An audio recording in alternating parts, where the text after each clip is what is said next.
Microsoft has just announced one of the biggest shakeups in the history of Xbox, laying off thousands of employees and pushing several game studios out the door as the tech giant pivots hard toward artificial intelligence.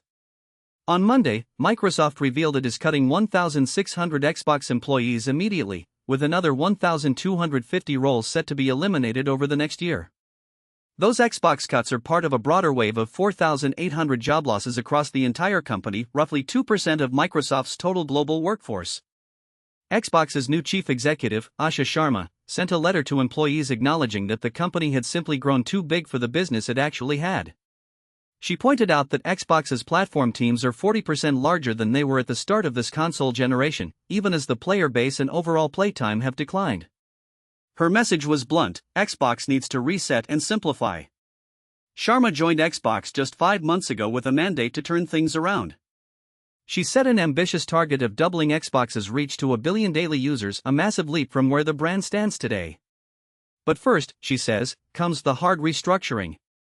This is the latest move by Microsoft as it pours tens of billions of dollars into artificial intelligence infrastructure.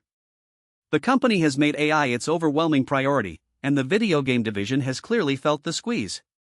Game sales have dropped since the pandemic-era boom, and analysts say Microsoft made a series of strategic missteps, overspending on acquisitions and underperforming with consumers. On top of everything, the AI boom has sharply increased the cost of memory chips used in Microsoft's devices, a problem that recently led Apple to raise prices on its own products as well. Xbox entered the console wars against Nintendo and Sony back in 2001, and it still represents about 6% of Microsoft's total revenue. But it has been struggling to find its footing in a shifting market. Now, for the game studios themselves, the situation is mixed. Rather than simply shutting everything down, Microsoft is trying to give some studios a path forward outside the company. Double Fine, the studio behind the beloved Psychonauts series, and Compulsion Games will both become independent companies, keeping the franchises they built under Microsoft. 2 other studios, Undead Labs and Ninja Theory, will be sold to buyers who haven't been publicly named. A 5th studio, Arcane, is described as beginning to explore its options.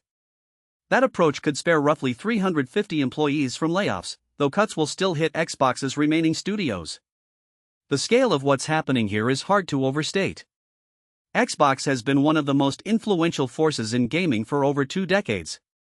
And now, the pressure of competing in an AI-first world is forcing Microsoft to make choices it clearly didn't anticipate when it was spending big to become a gaming giant. That's the story for today. Thanks for listening.